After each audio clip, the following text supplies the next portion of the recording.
Hey, coach, has got a fantastic guest tonight. I'm going to get this name perfect.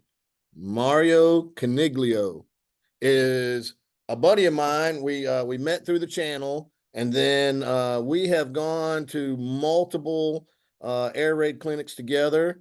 A brilliant offensive mind. He is currently the wide receiver coach at Notre Dame High School in New Jersey. But he's been a former head coach, former offensive coordinator, former college coach. Really a brilliant offensive mind and a true blue air raid guy, a Mike Leach, Hal Mummy air raid guy. And buddy, I'm excited to get you on here. You're going to be talking about 95 Y Cross, but I'm excited. We've talked enough at clinics that I know how sharp you are, and I'm excited to see how you do things, man. Appreciate you, Coach. Thanks for having me on. It's a great opportunity.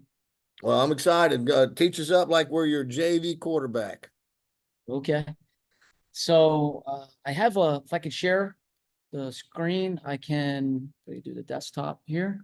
I have, or just go right. I think I could just do the PowerPoint. Can you see that? Can you see the PowerPoint? Yep, we got it. Okay. So let me see if I can. I have to move. Let me move this out of the. Is there a way to move that out of the way? No. Hold on a minute.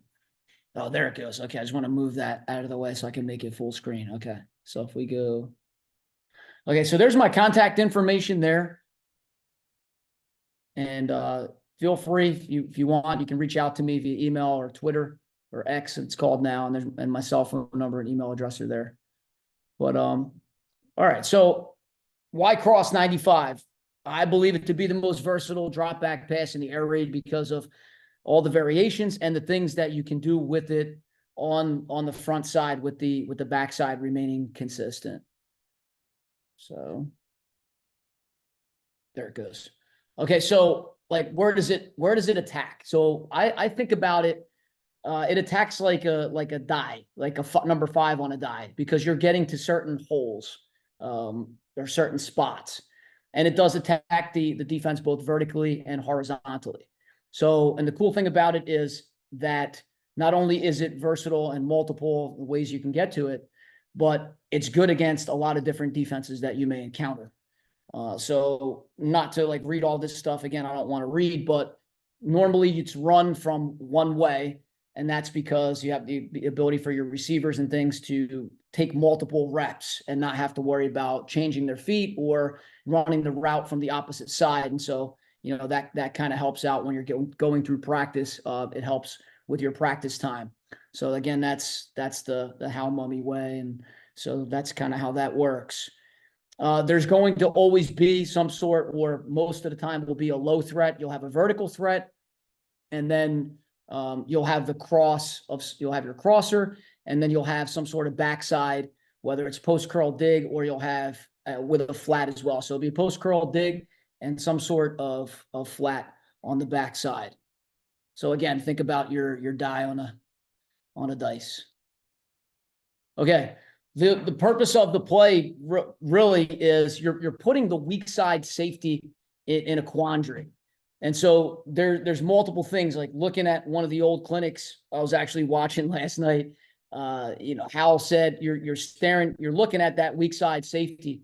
And so basically what you're trying to do is, if he's gonna sit there, then we're gonna be, if he's gonna come down right away, he's like, you're thinking cross. And so there's different ways that the quarterback's going to identify. So if you do it and you look at it from the Leach perspective, you'll have a 10-yard speed out, you'll have your vertical going deep. And so basically what you're trying to do is pry open the middle of the field. And so you're looking again at that weak side safety to see what he does. If he's over the top, it could be like a cover 2 type of thing. If he's helping there. If he sits right there, you'll be fine in the space, or you could, hit the X on a post if you tag it.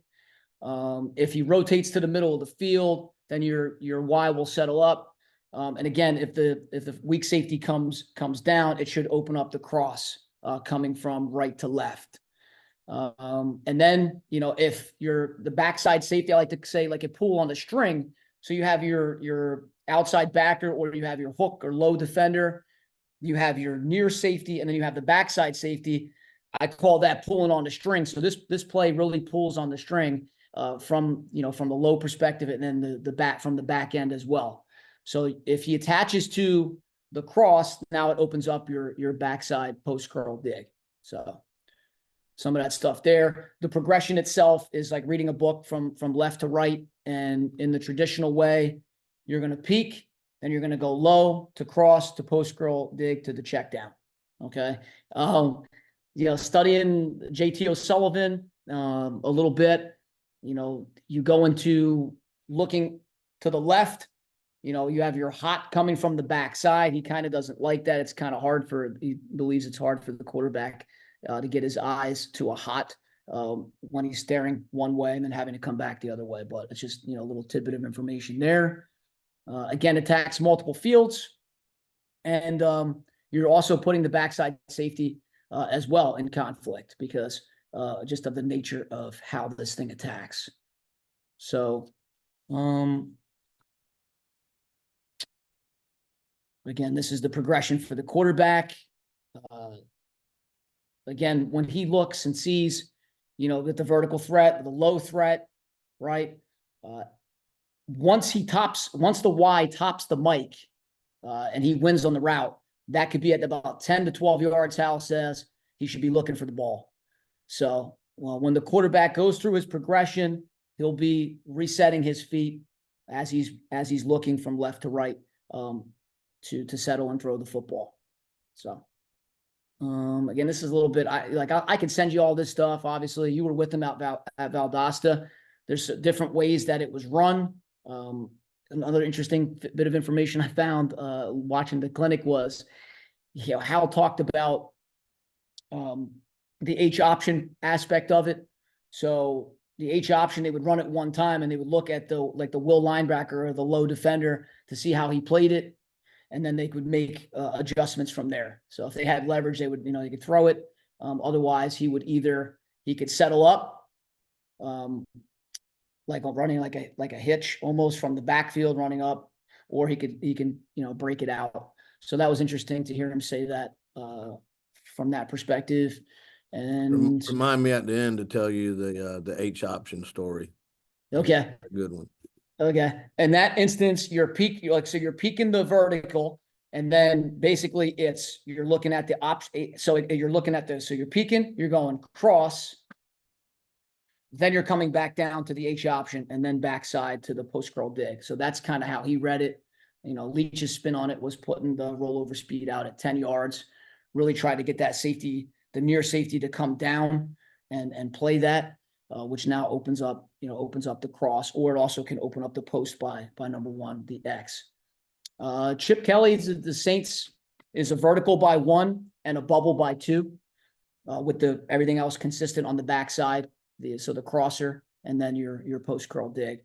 And then Lincoln Riley at Oklahoma, they came up with the hitch slot fade over the top. Again, you're thinking about that die with the number 5 on it. It's still hitting the same areas on the field. So, but that's kind of one of those things now where he's saying, look, we're going to take a vertical, we're going to take a shot. So it became a shot play on the front side. So, okay. This was, I thought, so we'll talk about the why and how we do it. I can pull up Just Play and I'll do that in a second. But if you look at the crosser and stuff, I talked to you. I've listened to George, Cotharp talk as well. It's cost benefit analysis. How much time do you have, and how much time are you gonna spend teaching your why all of these different things that he needs to learn? It's man answers, zone answers, and how do you go about doing that? So that's up to you and how much time. But there's always a cost benefit analysis involved. But this thing right here, again, it's under Sam, over Mike, all that stuff, 18 to 22 yards, running out of bounds. Hal says 10 to 12. As soon as he gets over the ball, he can expect the ball. And then the next window would be 15 to 17 yards, and that would be over by the hash, the opposite hash. So Hal said in the film, he said, if your Y can't run a 4.48, don't bother running this play. And I thought that was pretty funny. So there's that. And then he goes, can your Y ever go underneath the mic? Hal said no, unless it's game and they're running some sort of Tampa 2. So there's that right there. All right, let me get out of this if I can. And we can come back to this slide about, the different answers versus zone, settling up versus man, stair stepping, and then like talking about the hot with whether it's a shallow or a slant. I mean, and again, I don't know, everybody's different on how they do things. So let me stop the share so I can go back to the desktop and then pull up the just play so we can talk about how the concept is divided on the front side. And we can look at some of the different ways that some people attack, the first two bubbles, the high and the low on the front side of the concept. So how do I do this? So I go share screen again and just go to the desktop. Okay. Yep. So now you should be able to see my desktop. Is that right? I'm seeing Zoom right now. Okay, perfect. So then if I go into just play. Yep. I just see a playbook. Okay, so here's a playbooks here. And what I did, coach, was like, I'll pull this up real quick. So this is basically the bubbles. And again, it could hit, over the ball. So there's that die I'm talking about here. So high, low, the middle part. Okay, so it's a weak side flood. So you're really pushing to the weak side with 3 people. And then you have the other part of the bubble, which is the backside, post curl dig, and then also the flat area to the backside. So that was that. Save and exit. I'm using my hotspot, so sometimes it's a little slow. Okay. So if we go through and I look at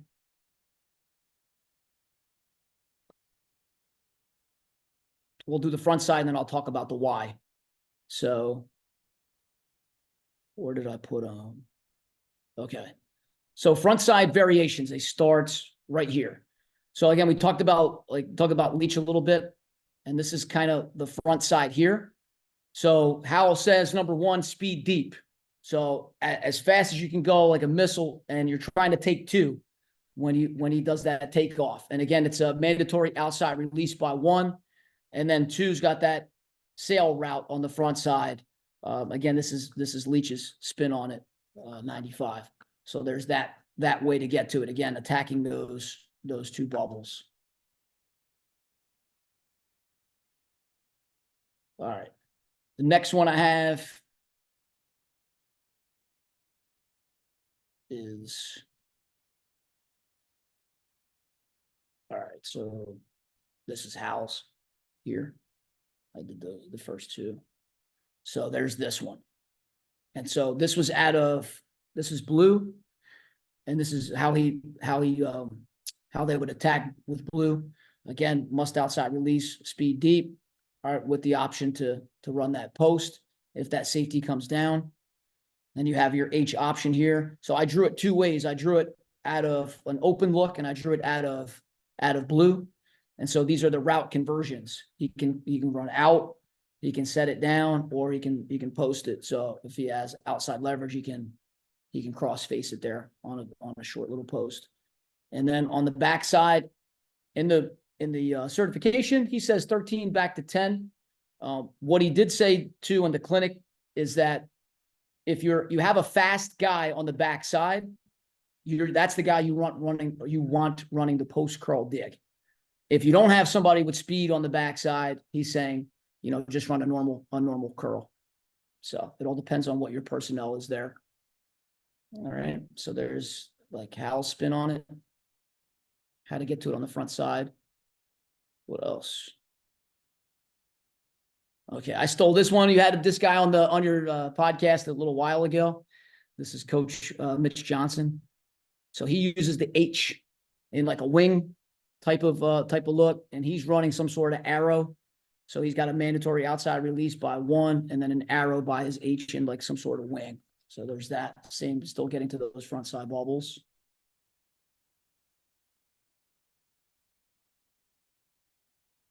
This is the Chip Kelly.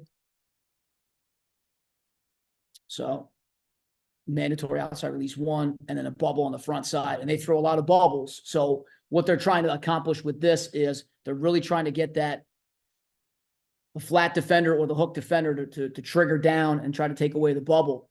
And so now once that happens, now you're able to get behind it with your cross coming from the backside. And so with Chip Kelly and the way he does things, he'll do it with an attached tight end. And again, same thing. It's under Sam, over Mike, 18 to 22. And, it's one of those things where he'll do it. He does it both ways. He doesn't care. So he'll run, and you'll see on the film in a little bit that it'll come from the opposite side. He doesn't care about, flipping the play. It doesn't have any effect. He doesn't really care. So, but that's how he gets that going on the front side. A couple other ones here. I mean, I don't want to bore people. Hopefully I'm not boring anybody. And then this is Stan, as you know. So Coach Stan. You're doing good. Keep going. Stan Bedwell, he calls it the Friday concept. What do we do on Friday? We go out. So you have a go by 1 and an out by 2, which is a 5-yard rollover speed out, speed cut. Again, doing the same thing. You're peeking. We're looking to try to pull the defender down, and then we're trying to get behind him on the backside, and everything else remains pretty much consistent on the backside. But this is just another way to get to those 2 bubbles on the front side. So if, again, the JT O'Sullivan world, you're dividing the field, or you're cutting it in half. What you do over here is multiple. Again, this is why I love this concept. It's versatile in that regard, but it's consistent on the backside. You're getting the same things. You're just getting to the front side a different way.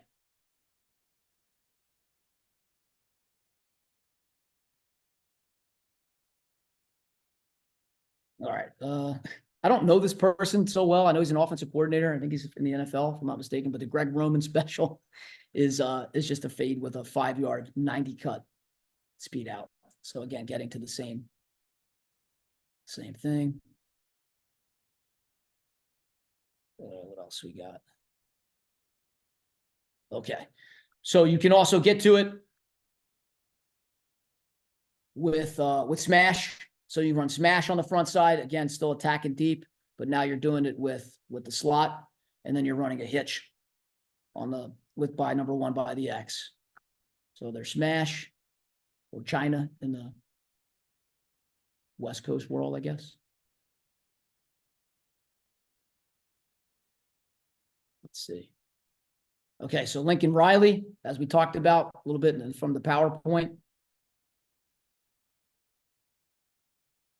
And I believe Stan does this as well, Stan Bedwell. I really like this a lot. I don't know if you guys run this, but you're getting with the hitch slot fade. So it's a 3-step hitch by number 1, really trying to pull that corner down and take a shot with the slot fade, giving you a lot of room. And the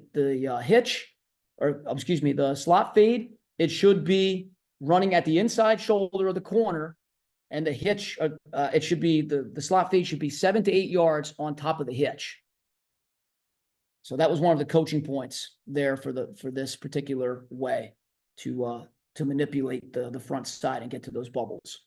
So again, 3-step hitch, the corner to come down, run his inside shoulder. It's almost like a rub, and then boom, take it up the field and get to the numbers. So that's Lincoln Riley. And it's just really good against man. So if you have that, you want to take a shot, with a good matchup.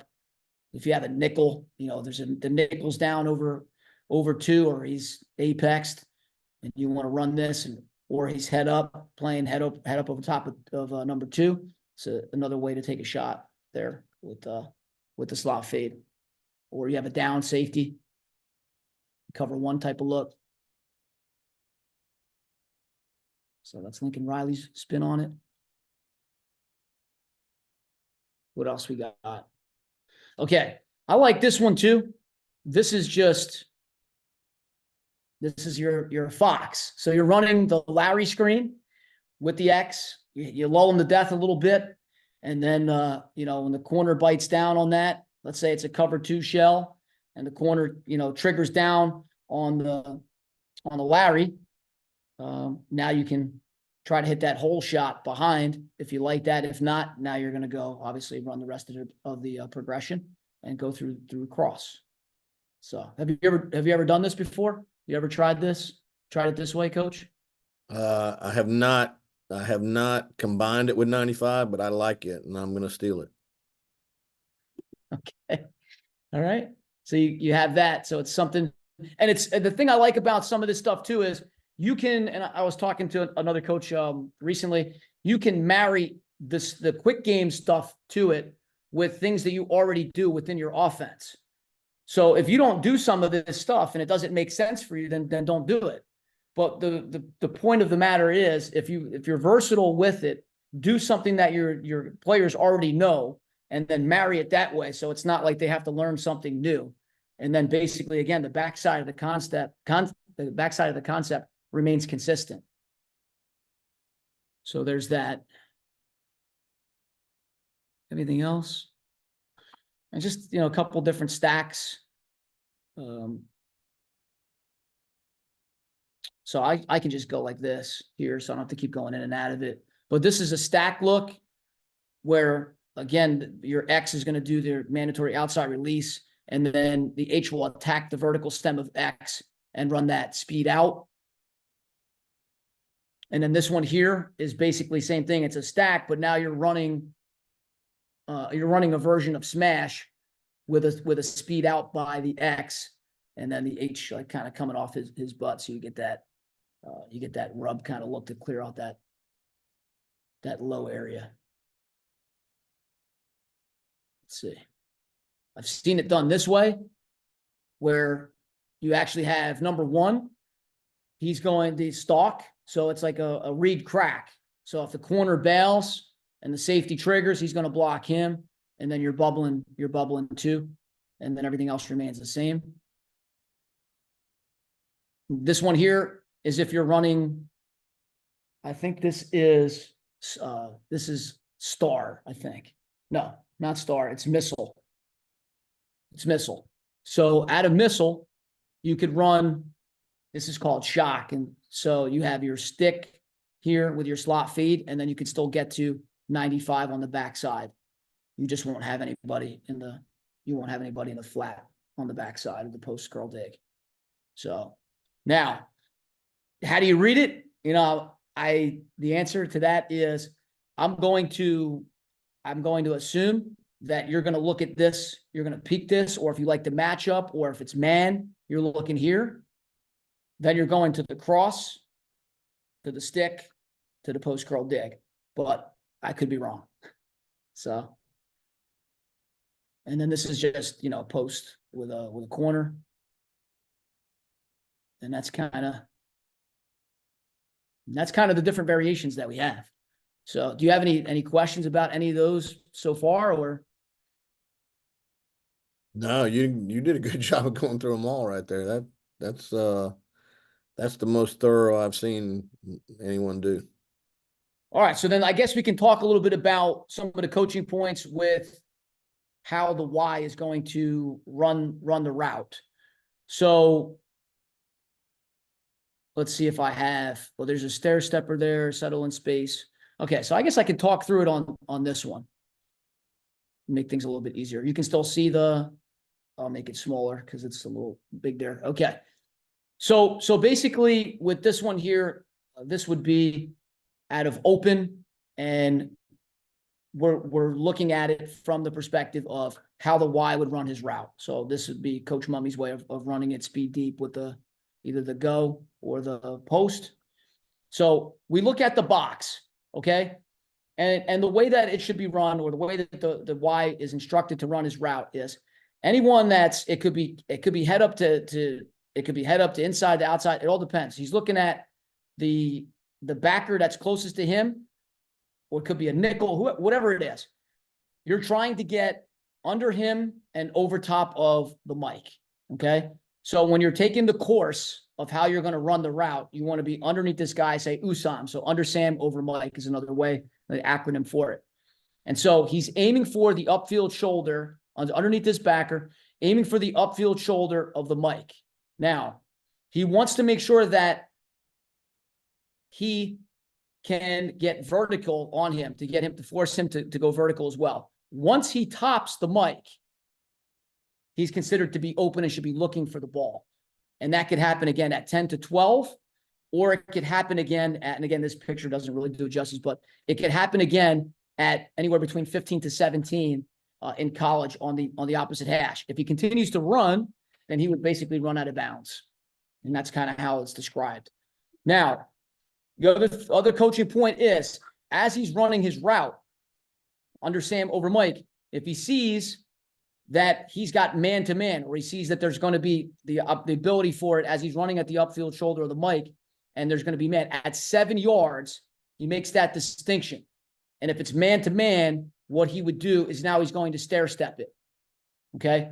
So why stair-step it? It's because he's trying to create that vertical separation so that when he puts his foot in the ground and gets across more of a 90-degree cut, it doesn't allow for whoever's following him to undercut the route and intercept the football. So they'll be on two different planes.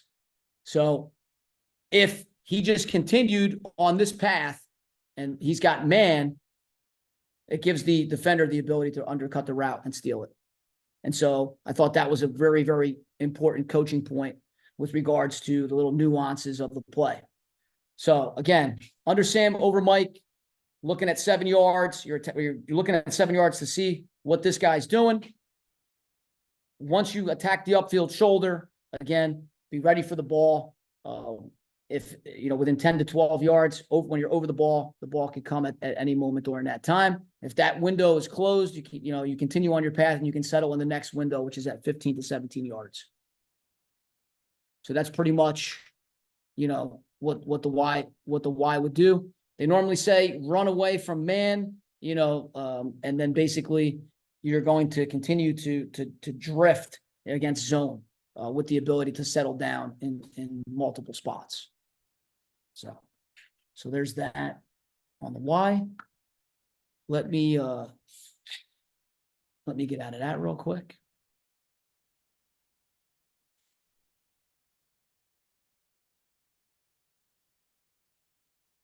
All right. Is there anything I wanted to show you? Okay, so all that stuff was like 2x2. We can talk 3x1 if you want. But finishing with the 2x2 portion of it. As I said, you have the post curl dig on the back side.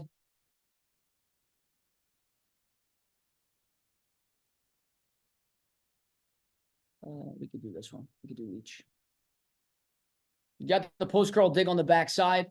What they say is if you're against man, you're going to dig it more than post curl it, right?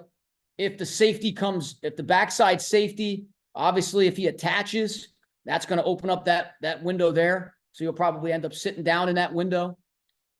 If the safety attaches, you'll be able to post that over the top because you'll take that space, right? But if he decides to, if it's capped, then you're going to snap it off and you'll sit in that window backside. So you'll always have some sort of two-man game going on the backside with the post curl dig and the flat. So, which is pretty neat. So I drew this up because this was one of the deals in the PowerPoint with regard to the hot. Now, I don't know if people run the shallow or if they run a slant against the blitz, but this is something to combat the blitz. And I actually had a question about this, but if you get the double mugged up and they're coming in both A gaps and they're going to blitz it, I feel like the shallow would be the better answer to combat that, because if only one of them goes and you're running the shallow, I feel like you're running the shallow into the other backer and that dude's going to get his head taken off. So I feel like if they're going to send both of them, I feel like the shallow would be the better way to do it. But if they're only going to send the play side backer that you're supposed to go over top of and he's blitzing, I mean, then the slant would make sense in that regard against the blitz to just replace him as soon as he goes. Now I'm just going to replace him right there in that window And then obviously there'll be yards after the catch to be had, as far as that goes. So does that We make don't, sense? Or yeah, we don't convert it at all. The F would take the mic, the center guard would take the wheel right there, and you would just have a ton of green grass in the middle. So the ball would end up going, I mean, think about it. You've just opened up from hash to hash is wide open. So wide open. we don't convert that at all. We just play it normal. So you would send the Y on a slant if you knew if you knew they were No, coming. we don't convert it at all. So he would start under the first. Okay. He would start rising vertical. And then just take the space. If the Sam was playing a man to man, he would go vertical and snap, and he would be snapping into 30 yards of green grass. So Okay. it'd be a gimme. So I was we got Go enough ahead. pass protection there. We should be fine. Yeah. I didn't change the back, but if the back was there, then, and I'm not sure how you do your protection, but this would be the Roger call, right? Yeah, The I way, mean yeah, he would check swing, and the mic would be his. The mic right right. there because he's on his side. So it'd be a Roger, and he would check the mic, and so the mic would be his. So the F would insert up in there, and the line would have the other one. So we're solid. We can protect 6. And then the Y is just running into a ton of green. I mean, he's running into 30 yards of green grass. Sure. So we would think that would go on to the Y almost every time, no problem. As long as we Yeah, can, as long as we can handle the pass pro, but we can handle 6. for sure. They got to For bring sure. 7 to be able to, to outnumber us. Right. But if they bring 7 off of, they could bring 7, the 7th guy off the edge here. But at the same time, if they're bringing 7 there, there's no flat defender or area outside defender to this side. Yeah, and people get a little. They don't bring the walk player versus us very often just because we throw so many quick screens. I mean, you're rolling the dice big time because if you're bringing a walk player and we're throwing a quick screen, it's gone. So pretty much the walk players, they're not going to be. They'll blitz in the box, but they won't blitz the walk players. Just because it's so. I mean, it's just so dangerous. You're giving us a 2-on-1 with a bunch of green grass. Unless they feel that if they brought him from the boundary, maybe that he would get there. He might have a chance of getting there faster because it's a shorter distance between point A and point B. I don't know. I mean, it's happened before. Heck, they brought a corner from the boundary and got there before. But you're rolling the dice, man. You're either a hero or you're the guy. You're the guy that did it. Yeah. So I'm not, like I said, too sure about this, but my thought process was that if they're going to do something like this, and they're only going to if they're going to bring both of them, then it would make sense for the shallow. But I don't, so that's if there's a hot situation, you can either shallow him or you can slant him. But like you said, if his rule stays consistent, just have him do what he normally does. And then, he'd have to read this guy at that 7-yard mark and then decide whether he's got to stair step it or continue on his track 18 to 22 yards across the field. So we don't convert any hots. We run what we run. And I mean, he would be wide open if they sent both those inside backers. And he'd be wide open now, right now. Just because I mean, think about it. Look at all the grass there's 30 yards of grass right there. So I think the teaching's too difficult. If we're starting to teach hot conversions, that's a lot of dang teaching. And that's the thing. It comes down to what, like you only have a certain amount of time, and it's cost benefit analysis. And so teaching them, under Sam, over Mike, tack the upfield shoulder of the Mike, is it man? Is it zone? You're looking for the ball once you top the Mike at 10 to 12 yards over the ball. If not, you're going to continue. You're continuing, and it could happen in the next window at 15 and 17. It all depends. Even think about it. If you're telling them it's over the first, we say it's under the first, over the second. Second, yep. Well, the second's gone, so you can go now. Yeah, you can go right now. Just turn around and look. You might start crossing at 5 because the second one's gone. So you don't have to teach it. I just think you can get away with not teaching it. Okay. Just And let we them. don't, I mean, we don't get a lot of people blitzing us, period. It's, What we get that's is when they, I mean, you know what gets you is when that their dang D line's a lot better than your O line. Then it's going to be a problem. Then you got to either, you got to get run over slowly, like Coach says. And Have the throw a line bunch get of run screens. over. Slow them down. There you go. So I'm trying to see if there was anything else that I might be missing. Those are all the different route Go on the go ahead front and go to your side. video. You crushed Yeah. this part. I mean, this is the most thorough I've ever seen anyone do. I hope like I said, I hope I didn't bore anyone. No, I mean it was freaking. It was interesting. JT. Okay. So, and again, I want to say this too in the PowerPoint. Like I said, I've talked to you, George, and there's a bunch of coaches listed I give credit to, and Spread and Shred studied on the Y cross. So all of this information has come from multiple sources. This isn't something that, that I invented by any way, shape, or form. It's been a compilation of all those speaking to all those various coaches, the clinics, and just writing things down, and then now taking the Just Play and putting basically notebook to digital software. So, all right, let's take a look. You can see the video, right? Yes. Okay. So I have the Wacom board here. So let me see if it's gonna cooperate. Hold on one second. Okay, let me put this on and this. I did bring the Wacom board with me. Oh, it's not gonna let me do that, is it? Temperamental. Okay. All right, there we go. And then I should be able to draw. Let's see if I can. Can I draw? No. Hold on one second.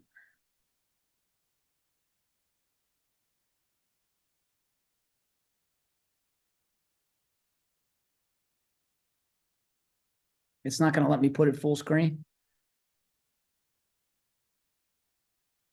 Let me see if I move this over, maybe.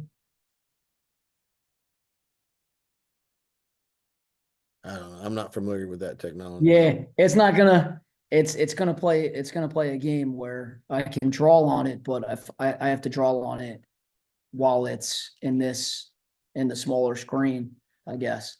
Let me just try one more time, and if it doesn't work, then I know it works because I did it before. I zoomed myself to try it to see. Okay, there it goes. So I can draw on it there. Okay. So basically, All right. So can you change the color? Because I can barely see that color that you're using. okay, so let me see if I can do yellow. Let me see how the yellow would look. Let's see. Can you see that? Yeah, we can see that. You can see All it? right, try black. Try black? Okay, let's try that. And if it doesn't work, then I can just kind of talk through it, but does that work? Yeah, I think your black's probably your best shot. Best? Okay. Is there a way for me to, let me see. Nah, that's kind of light. Okay. So let's trash that. And let's stay with this. And let's stay with the black. Okay. So this is the first play that we got. Let me see. Do I have to change because you're an expert at this. Do I have to change the speed of how YouTube plays in order for it to not just it'll have an effect, have an adverse effect? If you know how to do that, do it. Usually slower is better. Okay. But I don't know how to do that on YouTube. All right. You know what the issue is? I would just play the thing big and not worry about drawing. Not worried about the drawing? Okay. Just talk through it. Just talk through it. Okay. Let me just take this off then, and we can do that. I wasn't sure if that would be helpful, so I brought it with me. Like, all right, let me take off the thing and put back the cursor. Okay. Make that full screen. Okay. So if I play it now, is that having an effect? Is it slow on your end, or is that okay? Looks good. It looks good? Okay. Mhm. Okay. So, all right. So basically what we have here, play one is out of, it's open. All right. And they're running Y cross against, it looks like a three, to me, it looks like a three cloud look. So safety down over two.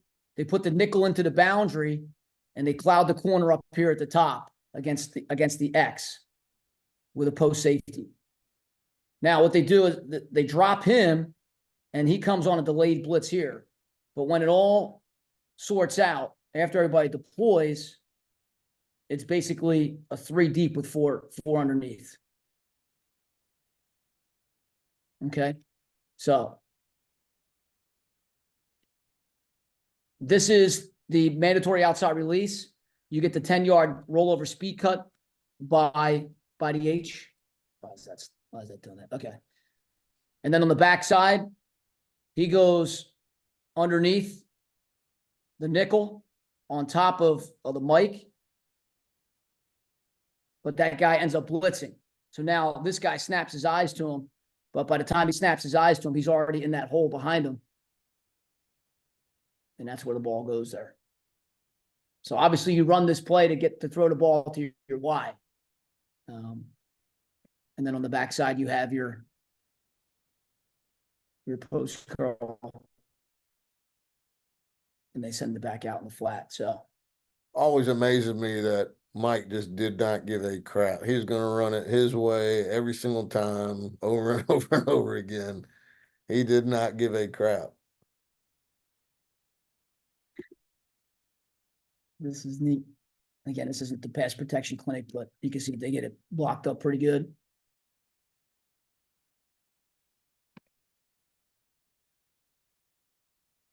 And you can see how he fits it right there in the window.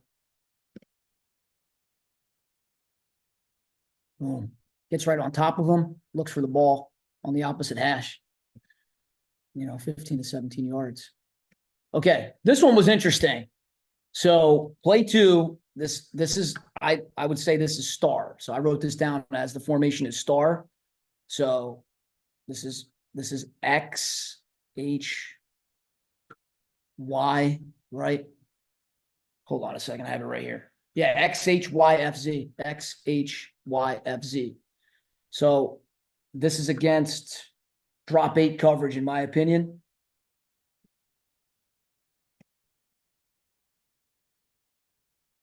So what they do is, I believe they switch him.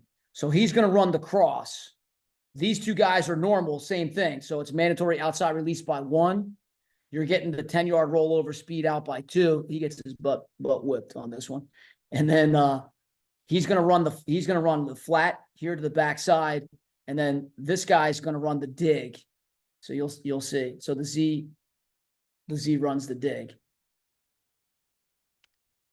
So now what ends up happening is everybody's pretty much covered, but this guy comes to the opposite hash and he sees the quarterback in trouble and finds a space for them to complete the ball. So again, it's tough during drop 8 coverage. Now I was looking at the down and distance, and it's tough to see what it was, but it was definitely probably like 13 or more yards. So,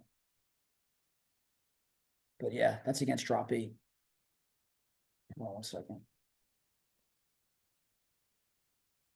But yeah, he runs the speed drop and then ends up coming up on the other hash. So, but okay. So this next one, sorry, when I do go back 5 seconds, it takes it to the other play. It's tough with YouTube. Okay. So this is UCLA. I believe this is DTR. And so what they do here is they flip it. And so now they're having the cross come from the left side to the right side. What they do here with number 1 this is late formation versus a nickel cover 1 look. And backside number 2 is going to run the speed out. Front side, the running back is going to end up going into the flat. So what happens is it's basically the backer matched up on the back out of the backfield. He's got the must outside release to clear that space. And now the backers matched, running backs matched up one-on-one with the inside linebacker.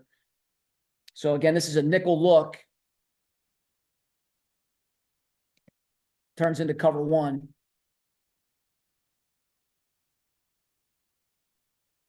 So cross here. This guy's got the post curl dig, and then they put two into the flat.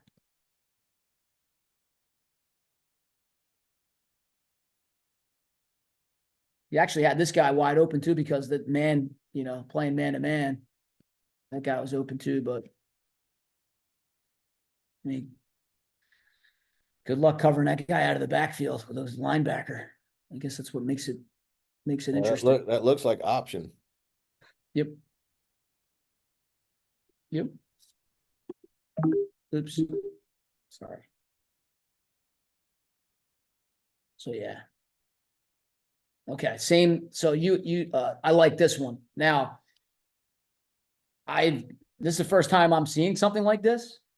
So they run not the look of the formation, the bunch, obviously, but so this one here, we're looking at a bunch set versus a 3 cloud, except instead of the Y running the cross, he's going to look into the seam. So you have a ball safety.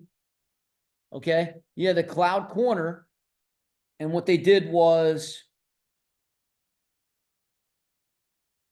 this is the strong safety here.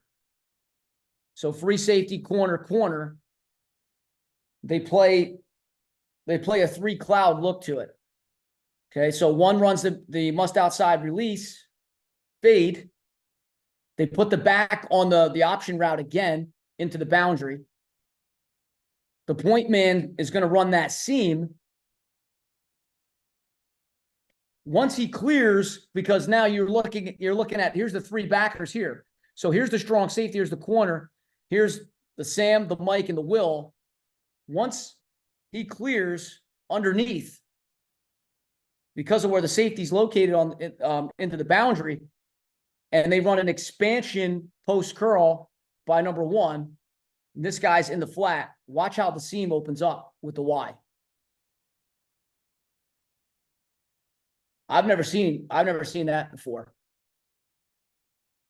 And I thought that was pretty interesting how they do that.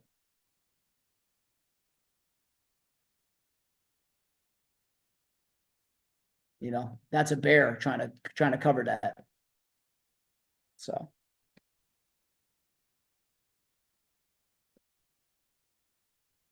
Okay. This one here, play 5 early. Okay. So here's the X, there's the F, right?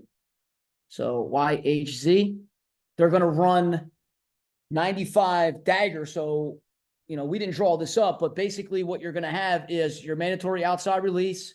They're going to put the back on a check swing to cover those 2 areas on the front side of the play. Now we got the cross by the Y under Sam over Mike.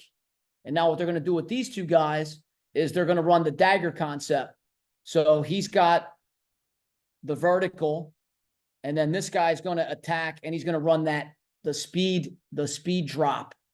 And basically what we're going up against here is a cover 1. So it's good here playing against this man look, this cover 1 man look. So the Z is going to catch the ball on the speed drop.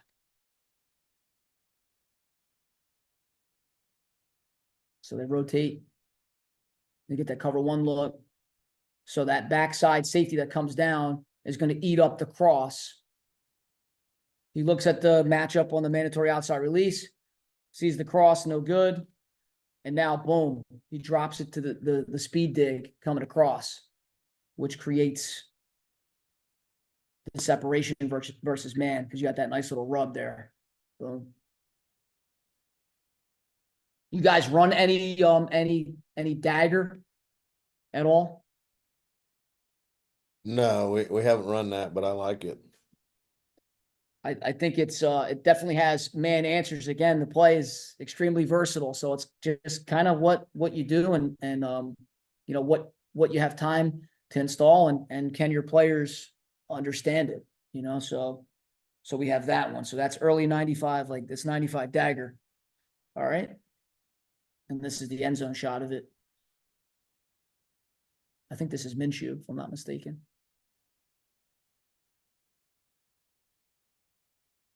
Yeah, so that opens up pretty nice.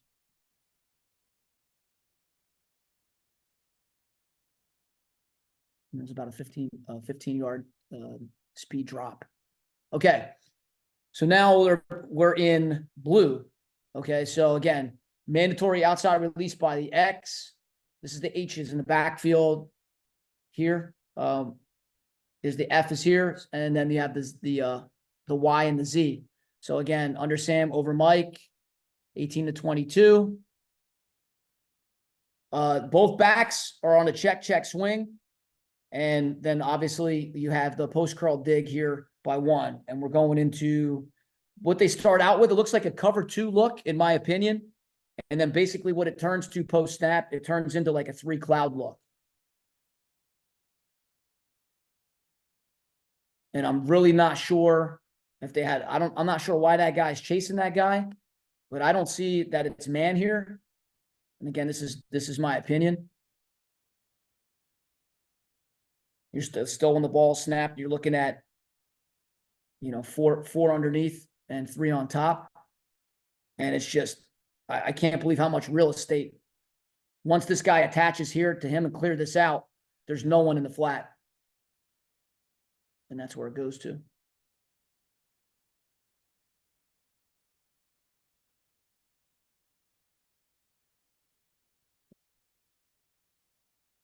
And you can see him in the progression.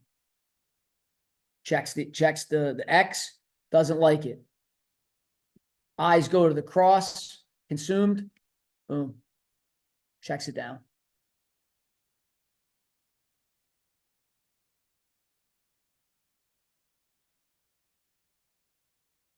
All right.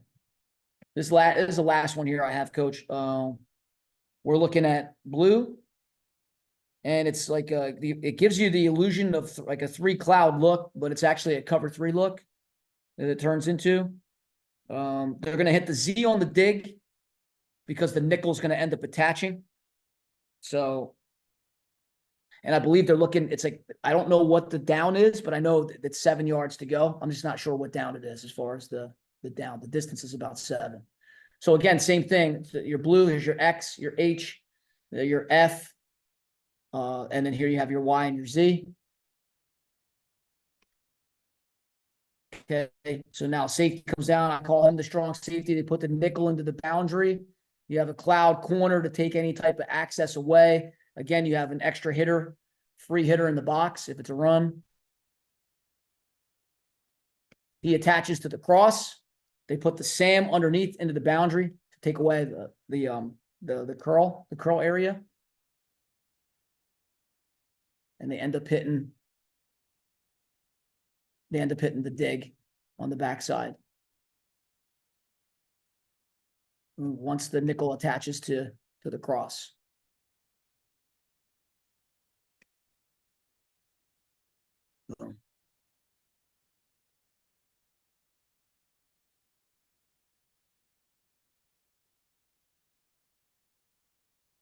Not sure what they're waiting for to blow the whistle.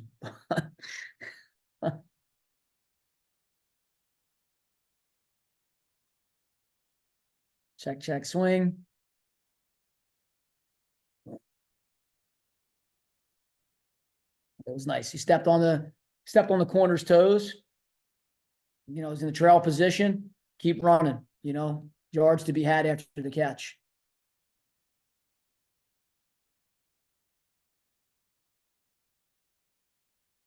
Okay. Let me stop the share on this real quick. And then let me put if I go back down to the share, see if there's anything else that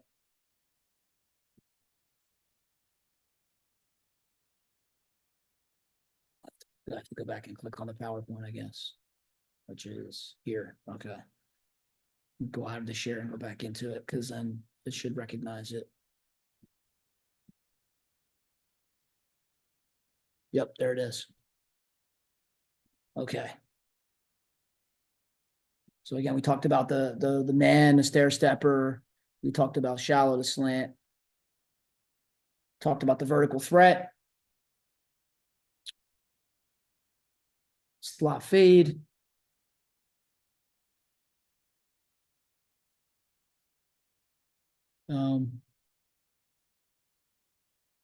Again, you have the ability to tag the post with the X.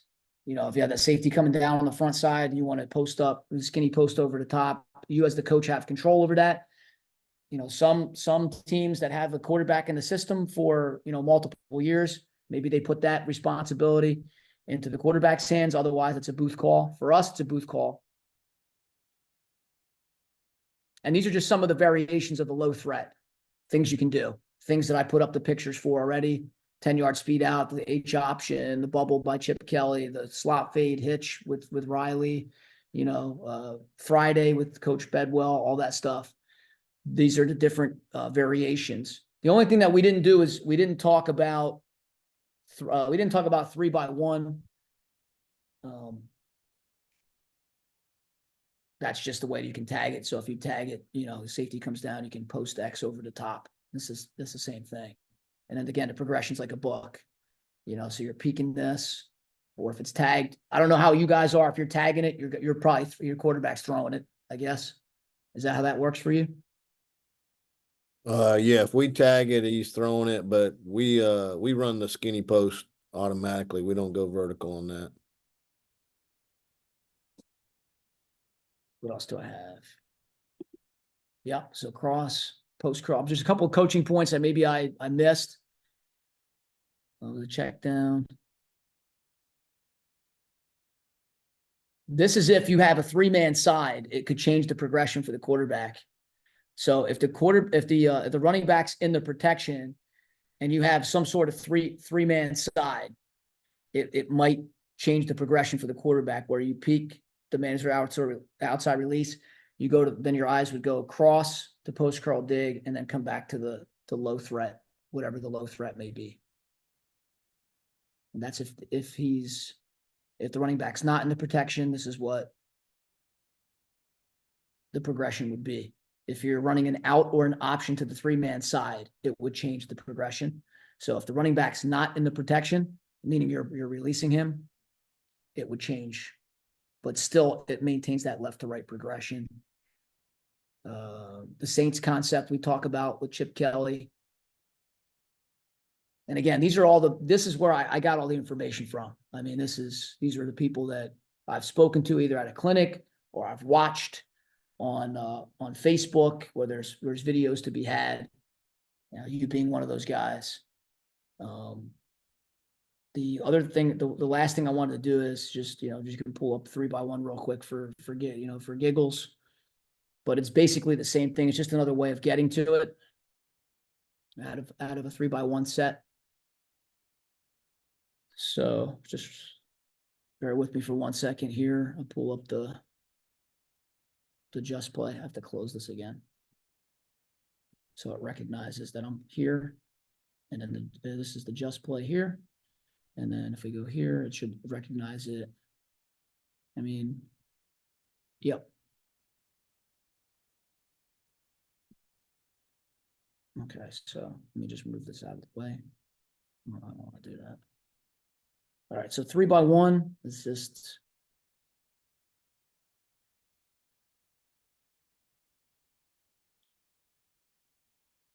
that somewhere. Yeah, so something like this. I mean, obviously there's play action passes and stuff like that too. I don't know, you know, how much play action pass you guys do, but I like the play action pass portion of it because if you're like a pin pull team or if you're a buck sweep team and you have that going across the cylinder type of thing, again, you're getting that. If the safety's going to fill hard down in the alley, then obviously you can replace him with the cross. So I do like the play action pass aspect of it. You know, Hal with the 2-back blue, he has the double under deal, you know, where you're play actioning with the F coming across, the H kind of hesitates, checks, and then goes. So if the Mike linebacker's following your Y on the cross, you have somewhere to go with the ball. It's like a triangle read where you're looking low to the F coming, then to the cross, and then to your the back, the H coming across the opposite way. So you have that attitude back. But this is basically, cross from 3x1. And then the other one that I liked is something that you and George Colfar showed me, which is, and I have it, I'll show you, obviously you know about it because I got it from you, but I thought it was really, really cool. It's this one right here. So just another way to get to it. So I really like this one where you combine shallow and Y cross together with the play action aspect of it. So again, you're getting those bubbles. You have a vertical bubble, you have a low threat, and then you have your cross, and then you're still getting your post curl dig to the backside with the shallow to get that last bubble on the backside part of the progression. So I don't know how much you guys still do this, but I like it. I think it's just a nice change up, nice variation. Now that is the way we run it. Except we'll run it with a skinny post on the front. Skinny post. Mm-hmm. Gotcha. X is on the skinny, and then everything else is just like that. Just like that. Yep. So, I mean, that's pretty much it. I don't know if you have questions or anything that you wanted to talk about. I just remind me I need to show you something at the very end. And but if you have anything else, I mean, that's pretty much what I have regarding Y cross. I mean, That the high school. that was fantastic, and I knew you were going to do a great job because I've been at multiple clinics with you, and I know every time you ask a question, it's always very thought out, and I can tell you put a lot of time, and you're very well thought out and very detailed, and it showed in your presentation. It always shows when you ask questions at clinics, and you did a great job, brother. I appreciate you having me on. Like I said, I hope I didn't lull anybody to sleep here. No, that's probably one of the best Y cross clinics I've ever seen, just because you went through, this is what everyone does, and you get to pick which one you like the best. Well, I hope it helps somebody. I hope if there's one thing you get out of it, maybe a coaching point or something like that, those little things that they don't tell you, that make a big difference. Those are the little nuggets that you take with you. And when you're coaching it, it helps and it makes sense and helps, hopefully increases your level of execution when it comes time to line up and play. You did fantastic, man. Did you say you had one more thing to show or not? Yeah, I wanted to show you something, but I kind of wanted to do it off camera, if that's okay. Okay. All right. Yeah. Well, you did fantastic, brother. Appreciate you. Thanks again for having me on. Thank you.